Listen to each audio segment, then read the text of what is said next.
નમસ્કાર ખેડૂત મિત્રો, હું રીગરીમાંથી રાજીવ મહેતા. આજે દિયોદર તાલુકાના વાતમ ગામે પ્રગતિશીલ ખેડૂત એવા ધવલભાઈ ત્રિવેદીના ખેતર પર આપણે આવ્યા છીએ. ધવલભાઈએ એમના મગફળીમાં કાળી ફૂગના નિયંત્રણ માટે સેવસ્ટર અને PNPK નો ઉપયોગ કરેલો છે. પ્રથમ વખત એણે આ પ્રોડક્ટ વાપરેલી છે અને ખૂબ સારું પરિણામ મેળવેલું છે. તો આપણે એમના જ મુદ્દે સાંભળીએ કે એમને આ પ્રોડક્ટના પરિણામ કેવા મળ્યા છે. નમસ્કાર ખેડૂત મિત્રો, મારું નામ ધવલભાઈ ત્રિવેદી, ગામ વાતમ, તાલુકો દિયોદર, જિલ્લો બનાસકાંઠા. આપણે 5 વર્ષથી મગફળીનું વાવેતર કરીએ છીએ અને ફૂગ માટે ઘણી બધી વસ્તુનો ઉપયોગ કરેલો છે. એમાં ટાઇકોડરમાં હોય, સુળોમાં હોય, વગેરે વગેરે.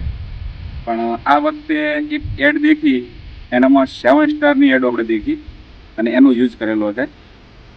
અને આપણા પૂરા ખેતરમાં 60 વીઘોની અંદર 7 સ્ટાર વાપરેલું છે. તો બ્લેક ફૂગનું ખૂબ સારું નિયંત્રણ છે અને આપણને રિઝલ્ટ ખૂબ સારું મળે. બધા ખેડૂત મિત્રોને હું અપીલ કરું છું કે આનો ઉપયોગ કરો.